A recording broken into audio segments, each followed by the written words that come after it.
what advice would you give an aspiring investor 6 to 12 months behind you? My biggest piece of advice is just keep going. Like, have a couple things every single day that you're doing. They can be small. It can be posting on LinkedIn. It can be researching how a loan works. It can be calling a broker. Like, anything you can do to just start getting in there is helpful, and it takes time. It's just a process, and the sooner you start, the sooner you're going to get there. I think as far as consistency, taking a step forward every day, that mindset is the most critical. And if you're going to take a step down a path of entrepreneurship, it's a roller coaster of emotions, and you've got to have that never get up attitude.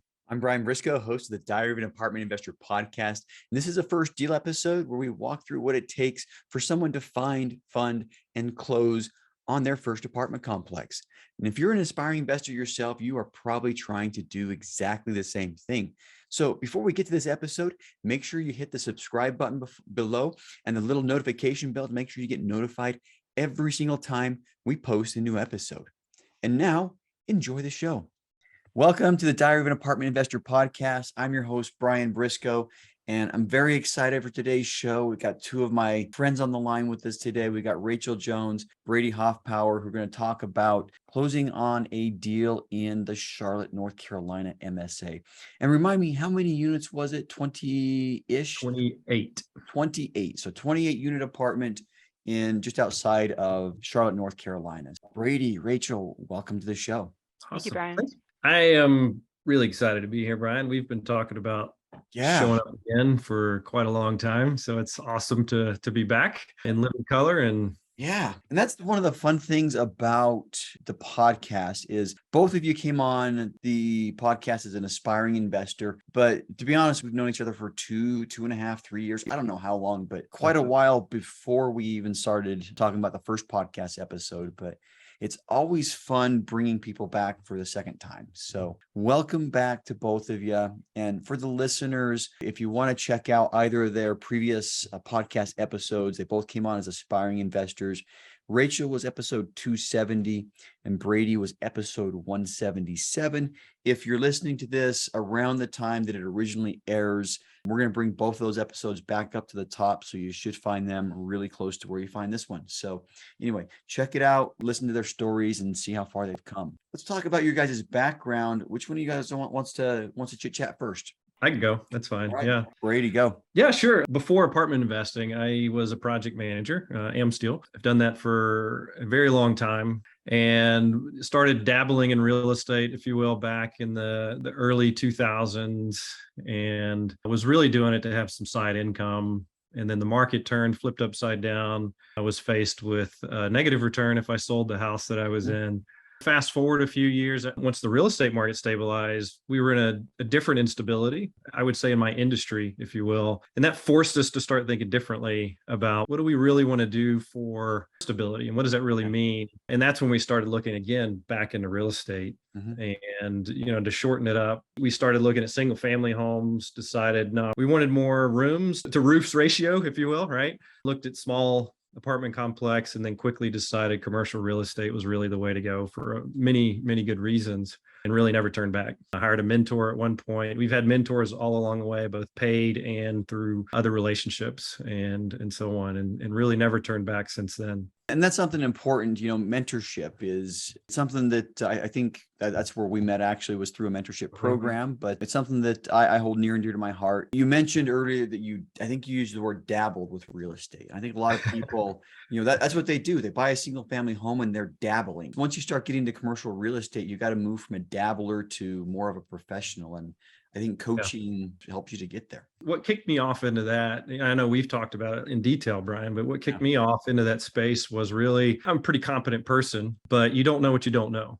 Right. And I was looking at the runway. Right. And I was like, if this is the runway, I can figure that out. Yeah. But what if I could shorten it? Right. What if I could find someone that's been there, done that can tell me the lessons to learn rather than me having to learn every single lesson on my own? And that was really the mentality. And I think it really helped. People are on both sides of the fence on do you pay for mentorship or find a mentorship? And that's up to them. But having a mentor, regardless of how it comes, can really shorten the cycle and really save you a lot of costly mistakes, especially when it comes to commercial real estate. Yeah. Do you pay or do you just find one? The answer is yes. you know? Right. I mean, yeah, it's not an it's not an or question. The answer is yes, you get a mentor. So Rachel, same question for you. Tell us a little bit about yourself and how you got into real estate. Yeah, my background's in mechanical engineering. Brady and I worked for the same company for a while. It's how we met originally. And same kind of market instability he talked about. That second one started, my husband and I are in the same energy industry. So we started thinking, hey, we need a side hustle. I won't call it dabbling because we were really intent on making it a business and an income producing property as an alternative in case things went south faster than expected. So we bought some single families with the intent to rent them. We did all the work ourselves, did subfloor, tiling, plumbing, all the fun stuff. And then we just kind of started buying a property a year. Then we're like, hey, maybe if we bought a triplex. So we went after that. Like, oh, that worked. Let's go buy a 6-unit. So we went after that in 2019. And after we finished closing on the 6-unit, it's like, wow, this really works, like the commercial real estate stuff. And I think that's when we started talking. I found the Friday meetup group with you guys that eventually is now probably Tribe of Titans, and just started joined in Josie's meetup, women's investing, which has also been great. And yeah, that's mentorship. Mine was more informal, but learning that over the years and just getting more and more into multifamily. And yeah, now I'm fully in that. I've got a mobile home park. I'm a joint venture partner on, and then the 2 syndications, first one that we're going to talk about here today. Awesome. Well, yeah, I love it. I love the progression, a couple of single families, then to small multifamilies, and then jumping into, syndications, JVs. I love that language, so it's amazing. And you mentioned Josie. I'm in a mastermind with her. I need to bring her back on the show. It's been a hot minute since she's been on. So, well, awesome. So, I mean, one thing I didn't realize about you, Rachel, is you and your husband are in the same industry, which energy can sometimes be, a little bit volatile. So were you looking more at like the risk, if something affects one of you, it's likely to affect both of you? 100%. Yeah, we were both seeing the same layoffs happening. I mean, he's in nuclear and I was in gas turbine, but we were seeing the same kind of layoffs happening at both our companies at the same time, going, hey, we've got a kid on the way. We got to make sure that even if something happens, we at least we've started down a path towards having that steady income. And then we'll see where it goes from there. Awesome. Well, yeah, that's definitely consideration now. Brady, go ahead. I was going to say, and honestly, Rachel is kind of a part of that beginning story for me too. She was already in the space. I was starting that journey, like I mentioned the first dabbling, but once I started getting committed to it, she and other people at our work were already in this space. That transition of, hey, finding people that are already doing what you're doing, going back to your mentor point, is really what I want to draw towards. And not necessarily even mentoring's awesome, but also finding people that are like-minded, especially when you're getting started. That's what I started seeking out. And our Rachel and my journeys are kind of intertwined, if you will, throughout those 2 years. But the point that I wanted to extract from it all was that, finding people, one, that are already doing what you want to do, or at least close to it. If you can't find people doing what you're doing, then paying for mentorship is a definite consideration, especially if you're struggling to find people doing it, because you need that support. You need that input back into what you're doing along that journey. Yeah. And then there's lots of different ways. I think no matter how you find a mentor, there has to be a value proposition. You have to add value to them. They're going to add value to you by pouring, their information, their knowledge, their wisdom and expertise into you. But there typically has to be a value you add on the opposite direction as well. Fortunate, and right about 20 minutes before we started recording this podcast, I got a call from somebody that I met. He doesn't live very far from me. He's never done syndications before. And he asked me, he's got a significant local portfolio. And it's a significant portfolio. And he's like, I want to get bigger. I want to syndicate. I don't know how, So that's one of those opportunities where he's reaching out. I've done the syndication several times before. And he proposed, why don't we partner on something? You just show us how to syndicate. We'll do everything else. I'm like, yeah, I'll do that. So yeah, definitely opportunities out there to get mentors without paying for it. But, you have to have some sort of value proposition to the deal. Before we go on, what I'd like to talk to everybody about is their motivation, their big burning why, as I like to call it. So let's do Rachel first and then Brady. So Rachel, what's your big burning why? Sure. We kind of touched on it initially, but the big burning why kind of changed for me. So it started out as, hey, I need to make sure I've got this side business going so that need a stability financially for my family. And as I've gotten kind of grown into the space more and more, it's become more about, hey, I'm actually providing a lot of impact to the community. Mm-hmm. I mean, we've kicked out drug dealers. We've brought properties up to, I mean, I had to face off with one in the backyard one time. Mm-hmm. That was fun. But yeah, I mean, just seeing that transition of, hey, we cleaned up just these couple of houses. They're just in the same neighborhood, and seeing the rest of the neighborhood start responding to that. I mean, that's a huge, I mean, you feel that, like when you start getting people in there, they're like, hey, I love having a good, solid place to live that gets fixed, that's got solid management under it. And Mm-hmm. they just love it. And they're happy to stay there. And you're impacting other people's lives and the people that they touch as well. Yeah. Somebody, think I remember who it is, but just to not misquote it, somebody talks a lot about return on impact. What impact are you guys having on? That's Susie and Yes, Michael. Susie and Michael. That's I'm who I partnered was with them thinking. on my other syndication. Yeah. Okay. But yeah, I was having this little moment of doubt. I'm like, I'm almost positive that's Michael and Susie. But yeah, the 100%. return on Adventurous REI. Yes, great people. And maybe it's time to bring them back on the podcast too. I'm going to start making notes on all these people we're bringing up. I probably have to trade with them because they got their own podcast going too. I came on their podcast. I think I was like episode number 3 on their podcast. That's right, you were, yeah. Yeah, like one of the very first ones. But those guys are absolutely amazing. We'll bring them back on. That's going to happen. But yeah, absolutely amazing. Shout outs going on in this one. I know, right? Yeah. So who else can we? What other names can we drop before the end of the podcast? But. Anyway, so yeah, return on impact, the amount of impact that you make with syndications, if you do things right, you're impacting the communities. First of all, the people who live in the apartments. If you can take a place, a value add value, make it a better place, you're impacting the lives of 28 residents at your place. And then if you're putting more effort into it and kicking out the drug dealers, you're also making an impact to the local community. And at the same time, you're syndicating, you're bringing investors in, you're giving them a solid return, you're impacting the investors. I mean, there's so many different ways that you impact people through this business. And that's one thing that really attracted. It ends up being a win-win-win-win-win scenario in a lot of cases. So anyway, thanks for sharing that, Rachel. And Brady, same question for you. Big burning why. Go.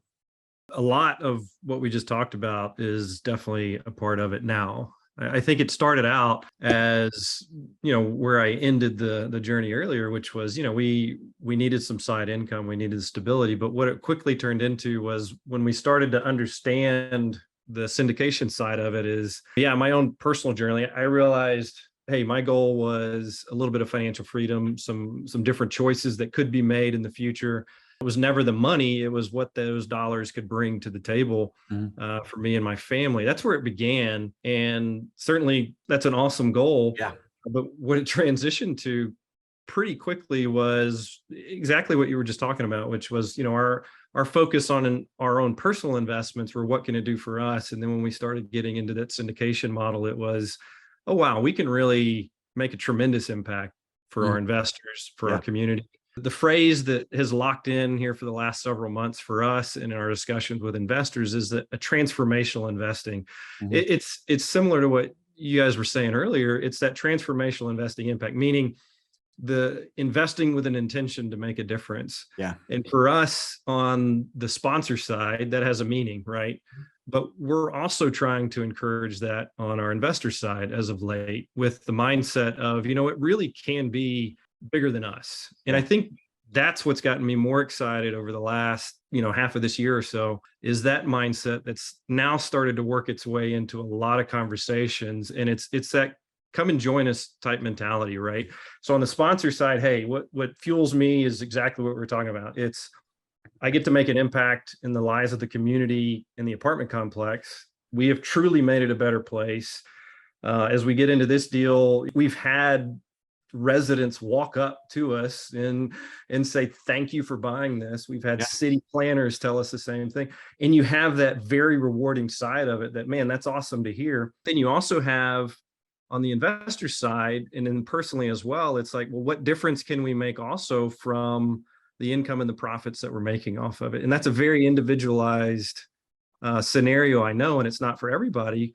But that's the part that's really starting to get us excited is as we start to discuss what Nikki, my wife, and I are doing with, our investments, our personal profits, and how we're using that to give back to other organizations and make an impact, and looking at, okay, for this property, we're going to close years from now, but let's already make a decision that when we close, this percent's going to go to this cause or these two causes, or maybe it helps with adoptions, or maybe it helps with, anyway, I could go on. I'm pretty excited about, but there's things that drive us, right? And as a sponsor, there's things that drive me, but as a person, as an individual, there's things that really excite me about, hey, if I'm making a profit, it's a pretty easy decision to step back from that and say, well, what difference can I make with some of that? Yeah. And that decision can be made at whether you're making 40,000 a year or whether you're making 4 million a year, right? It may be a different impact, but that same decision process is what we're trying to get people to think about.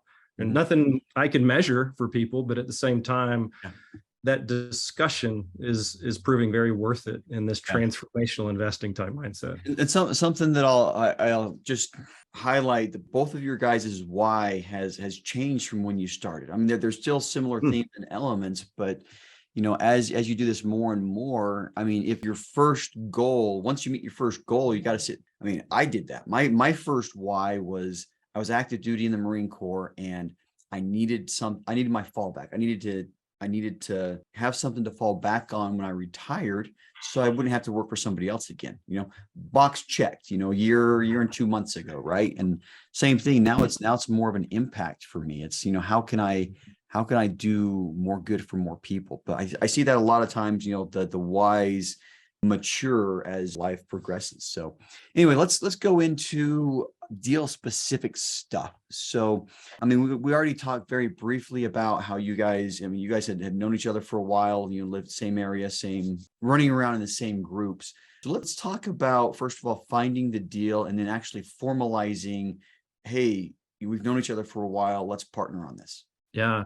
So maybe I can start with that, and then Rachel, you can kind of add to it there. So the deal came from a broker here in the area. I've known him for a number of years. Like most deals come, right? It's all about relationships. And honestly, Brian, I think that was one of my takeaways from the podcast we were on before, was relationships in these asset classes, right? Yeah. It's all about the relationship. So it came from a relationship with a broker that we know here, underwrote it, put an offer in, somebody came in with a counter offer. The seller signed that one thinking that it was an LOI, but it was a contract. So it kind of went back and forth.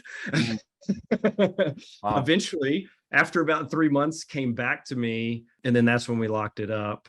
And then from there, it really turned into, okay, well, what team do I want in place? Yep. And honestly, Brian, I would say that decision was made, Rachel, I don't know if you can remember, but months and months ahead. Rachel and I were on a call when she started getting into more of the multifamily space, right? From her single family, she was starting to merge in. And I was like, wow, Rachel's going to be extraordinary at asset management. Mm-hmm. And I want to let her know before someone else does. I want her to work with me. Yeah. That happened at least 9 months before this deal. I don't know, something like this. It was a while. Yeah. And so it took you a while to convince me to get in multifamily, but yeah. It actually did. Yeah. Went from Brady, you're crazy, to that makes a lot of sense, but it's a journey, right? It's a journey. Yeah, it's a great journey. I love that. So, and there's always, I see the same thing a lot. The problem I have is I meet a lot of people, and there's dozens of people that I now want to work with. And it's like, oh geez, how do I work with everybody at the same time? And that's a little more difficult. That's a harder nut to crack. But so Rachel, anything to add on that part?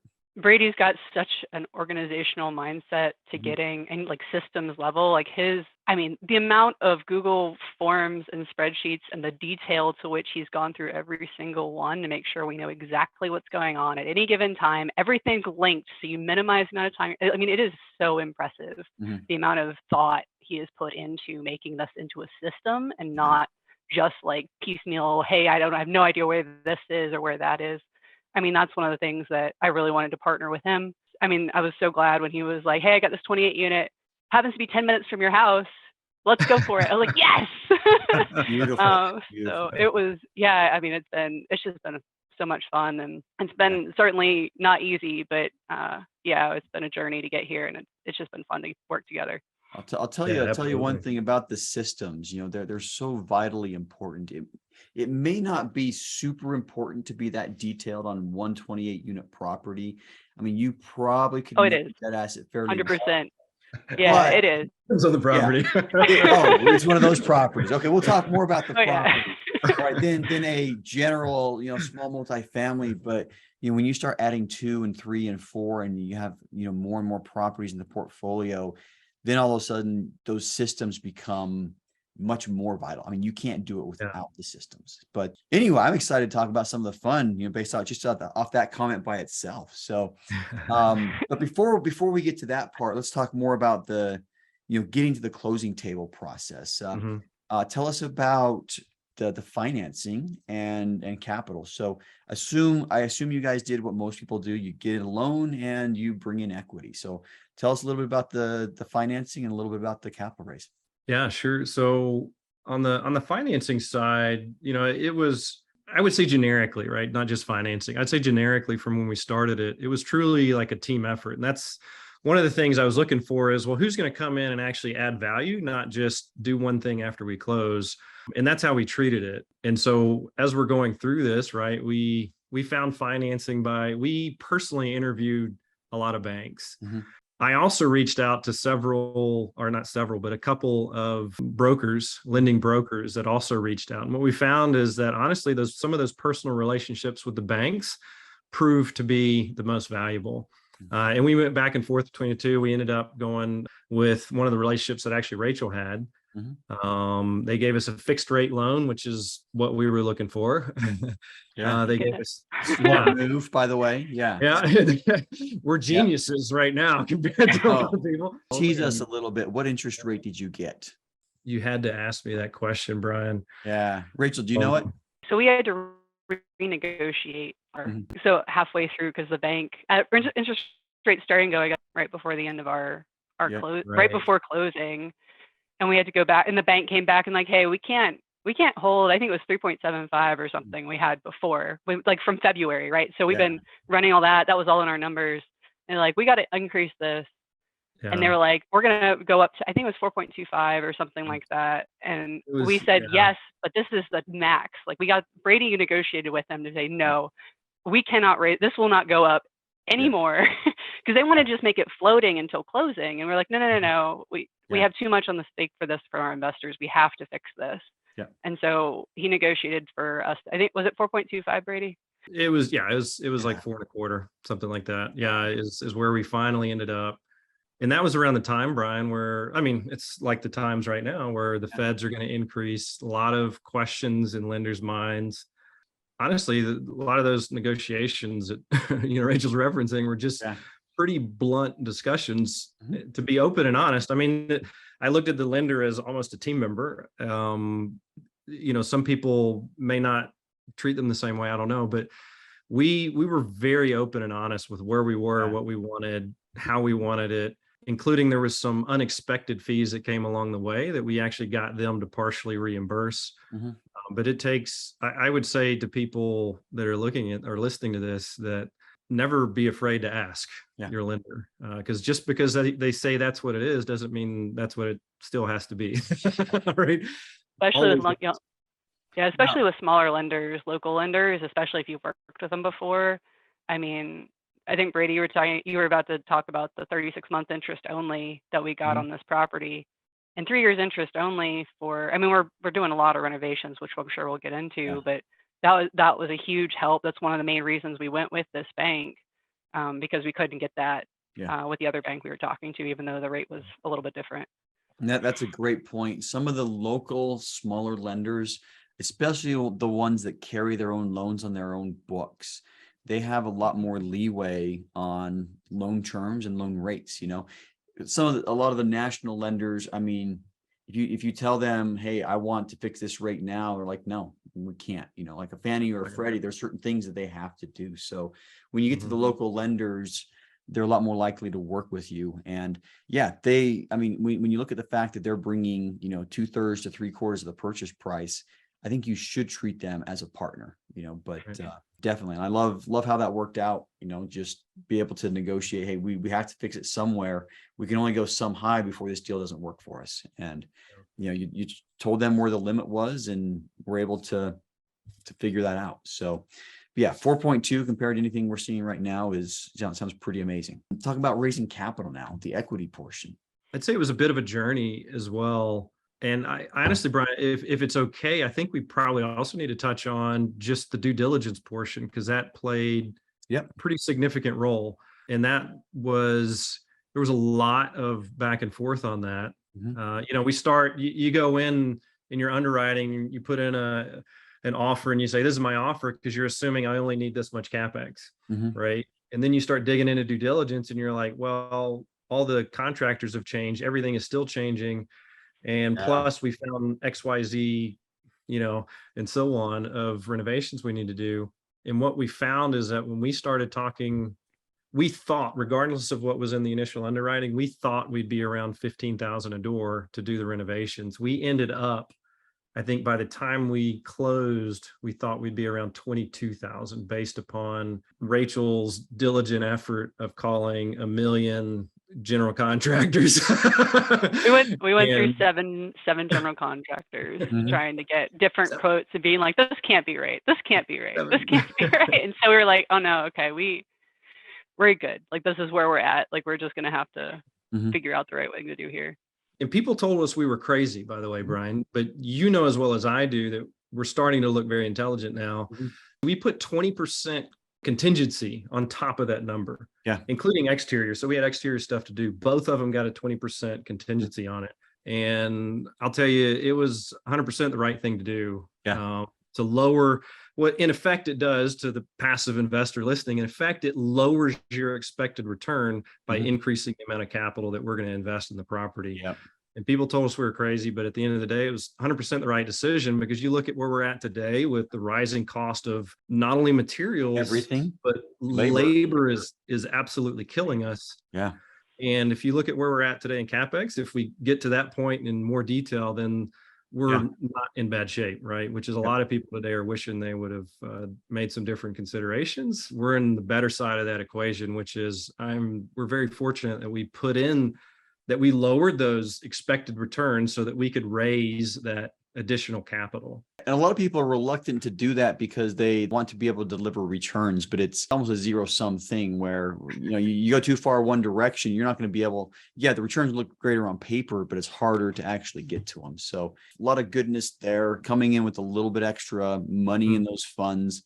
You should be able to weather any storms. If you find something unexpected, you'll have money in the pot. Inflation's 8-9% right now. So you'll definitely be able to do well. So, and we added in some additional reserves, which we don't need to dig into for time, but we felt like going in well capitalized in what was looking like a very uncertain next year, which we're now seeing that uncertainty unfold. But at the time, it was still not that bad. And so we decided to go in well capitalized, like you were saying, and adjust slightly the return expectation. But what that did for us too is it put a bigger burden on the capital raise, getting back to your question. And what we did initially was I had several, let's call them soft commitments from other partners. We were originally going to joint venture this. Rachel also had some soft commitments from some partners. And what we found is as we went through, people started, it was, again, very uncertain market, very high inflation. And I also think that was around the time that Ukraine got invaded, right? The Russian February. And that cycle led to a lot of uncertainty in people's investments. To shorten the story on what we do for capital, I think all but maybe one of those initial partners had backed out because of various reasons that they had, not because of the deal. And we brought in a third capital partner to help us raise capital. They're also helping us through the management of the deal as we go, but to kind of carry some of our burden throughout the project, but also primarily in the beginning to raise capital. And so that third partner did most of the capital raising, then Rachel, I also raised as well. All right. That's something that's always tends to be one of the shakiest part. I mean, you get a deal, especially on your first deal, you get a deal, you had a lot of people who have soft committed, and when you actually get there, how many people actually invest. And I've seen that story Mhm. play out over and over and over again. As you do as much as you can do to make sure you have money lined up, but it's always a scramble, and it's typically not with the people you originally thought would be your first partners. I've seen that story many, many times on the podcast. So I want to highlight too, Brian, like we talked team earlier. I think that the capital partner or partners, one, they always have to bring more to the table, yeah. but they're always bringing the majority of what they're bringing is typically the capital raise. Mhm. But you've got to be very intentional about them. And I feel very fortunate on this deal. One, to have Rachel as rock star, everything, renovations and asset management. But two, Ramu Velu and his father, he actually goes by Velu, the Velu team, if you will. Team Bailu. Team Velu, yeah. Their approach to investing, their intentionality with people, even outside of the real estate investment, has been a really, really good addition to the team. Mhm. And it was really nice to be able to trust that, hey, if we do need them to raise a little more, they're committed to following through with their commitments. Yeah. And I think their level of commitment, integrity, as well as not just inside the deal, but a lot of the stuff that we talked about earlier about our big burning whys outside of the deal. It's really good alignment. Really thankful to have them. All right. Well, it sounds amazing. Lots of lessons learned there. And one thing that I definitely want to talk about, since you guys closed several months ago, is how has it gone since you guys closed on the property? Yeah, so it's definitely been some up and downs. One of the good things we did right before closing was we talked about contractor, and we interviewed like 7 of them. The one we did pick has been instrumental to this property the whole way through. And we went through, even before closing, I sat down with her for many hours going through the plan in great detail. And they were out there day one, day after closing, they were out there. We already had some vacant units when we closed. So they were out there demoing that day, and they've been working hard ever since. And the thing I love about them is they've been taking ownership of the property as well. Oh, even though we've been out there a couple times a week for a couple of months now, it's starting to slow down. We're finally getting in a real rhythm, but there was a lot to do on this property. I mean, when we took over, we didn't have any leases. So first thing was get the property manager to go Wait, you go had sign zero leases. leases. Zero Oh, leases wow. at takeover. Okay. Books were kind of okay, but Mhm. there was just, there was a lot of just like getting it into a business that we needed to do, and getting our handle around what the real numbers were, what the contracts really were. I mean, we had things like our trash company tried to like almost triple our trash bill Mhm. without any kind of, they were just like, here's a new contract. And we were like, wait, but that wasn't at all the price that was in the contract from the other guy. So Yeah. things like that, where we had to get that taken care of. But real interesting part was just getting the tenants managed. I mean, we got a property manager. We really thought they were the right fit because they live near the property. Yeah. They said they came from a bigger company. It all sounded great. We thought we did our due diligence the way we were supposed to. And then the more we started working with them, and like I said, like our GC has been fantastic. I was on the property a lot. Brady, like we were talking to everybody every week, most of the time, multiple times a week. And we started probably around end of June, early July, just starting to get this feeling that things weren't quite moving the way they were supposed to.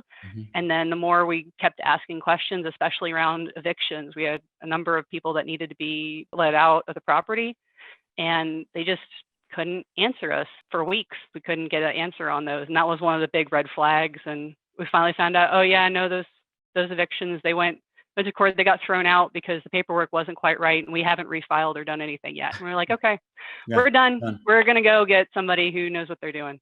That's important. I mean, filing paperwork on evictions, that's kind of important. Yeah. And I think having the financials in place to have those evictions go through. I mean, that was the reason they got thrown out, was because the tenants challenged. They were evicted for non-payment of rent, which we've since decided was not the right decision. We should have evicted them for just holdover, like giving them a 30-day notice and then asked them to leave because of that. That's a much surer way to get them out of there, even though it might take a little bit longer. But it's certainly, I mean, going in and being in the details of the property. I mean, this one, like we talked about systems earlier, like if we weren't tracking every single action, but at one point, Brady, we had a list of like 20 or 25 actions all going on at the same time on this property that needed to be done within a week or two. Like there was a lot of work. And as you know, Brian, this is a time game. Like the faster you can get this stuff in place, the faster you get turns done, renovations done, the faster you get tenants in. Mhm. I mean, that's vacancies is your enemy when you're in multifamily. Time is Yeah. literally money. I mean, A lot. here's the deal. I mean, whether you have a contract in place or not, I mean, once you file eviction papers, nobody's paying rent anymore. You know, Zero. so yeah, it's like they're evicting me. I'm not going to give them another penny. You know, that's the mentality. And so just going back to the eviction thing, you know, if there's unnecessary delays because they're not filing papers properly in eviction, you know, that's lost rent right there. That's just 100% lost rent. And, you know, same thing with churn, same thing with everything else. And we got a similar sized property, you know, 2 states south of you that we just found a new property manager because, you know, they were starting to draw things out and get the turns were taking longer and longer and longer, and putting new tenants in was taking longer and longer and longer. And so part of it's market related, but, you know, we couldn't put it all on the market. But yeah, But it's sooner or later, for like the us, system mindset has to come up to the table, and there were symptoms right on the surface, and I assume that's probably what you guys saw too. And I think the sheer lack of we always want to hope, right, that it's getting better and give them the benefit of the doubt, but we just quickly found that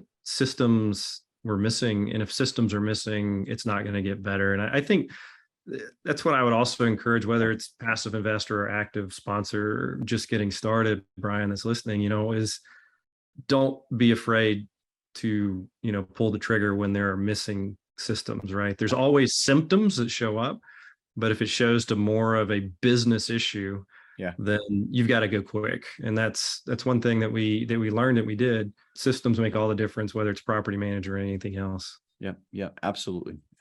So all right, well, we're about out of time, so we're going to start wrapping up. One question for each of you. My favorite question for the whole podcast. What advice would you give an aspiring investor 6 to 12 months behind you?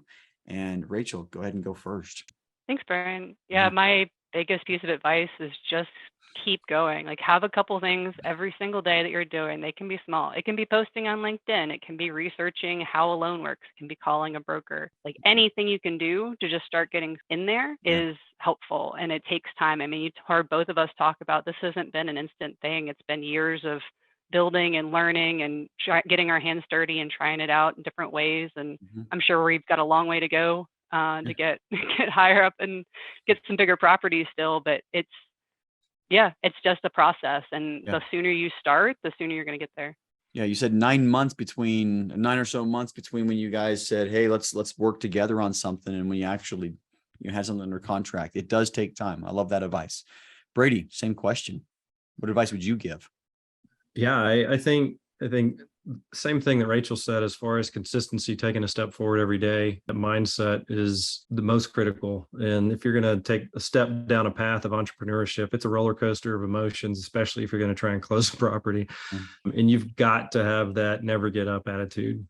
I would probably add to it, from just the investment side of it, is also starting with the question you asked us, Brian, is to know why you're doing it. So we generally start with goals of, I want to do this, but I would say visit that why, right? Why are you going to do this? Because you've got to have a significant driver. And in my opinion, it's got to be a little bigger than just you, right? It can't be dollars and cents. It's got to be something emotionally tied to you as an individual, as a human, as whatever. And that why has got to be big enough that it's going to get extremely difficult. Just keep pressing on.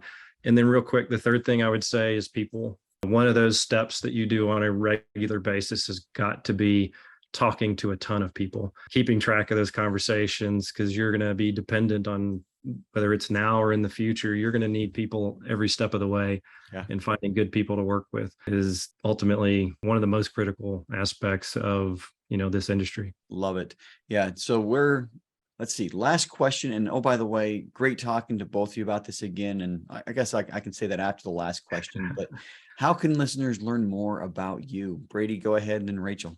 Yeah, absolutely. So they can find us. They can find us online, ridgelineequity.com. Obviously, they can find us there. They can also just send me an email. I enjoy talking to people. We've talked to a lot of investors over the last few months that have found us. And you can just email me personally, brady@ridgelineequity.com. If you have questions, I'd love to talk to you. If you're an aspiring investor, happy to talk to you as well. Sweet. If we said something that resonates with you, great. Also, you can find me on LinkedIn and Facebook under Ridgeline Equity. Just look us up. All right. Yeah. Awesome. And Rachel, same question for you. How can listeners learn more about you? Same thing. I'm open to email. I answer all of my emails. I know that's kind of weird still, but I'm still Yeah. at the point where I prefer, like, I prioritize answering people and getting in touch. So Rachel at clovercapitalgroup.net. You can also visit my website at clovercapitalgroup.net. Learn more about me and my background, as well as how we can help you build your own luck through real estate. And like Brady mentioned, LinkedIn, Twitter, Facebook, all that fun stuff. All right. Sounds good. And we'll put links to those in the show notes for anybody interested in reaching out and getting a hold of these guys. Once again, thanks so much for coming on the podcast. Very much appreciate it, and had a lot of fun today. Yeah, thank you, Brian. Thank you, Brian. Hey, if you like that episode, make sure to subscribe. But more importantly, if you haven't joined our multifamily educational community yet, which we call the Tribe of Titans, you are missing out. Get 30 days free by clicking the link in the description to this episode, or go to thetribeoftitans.info, and we'll see you there.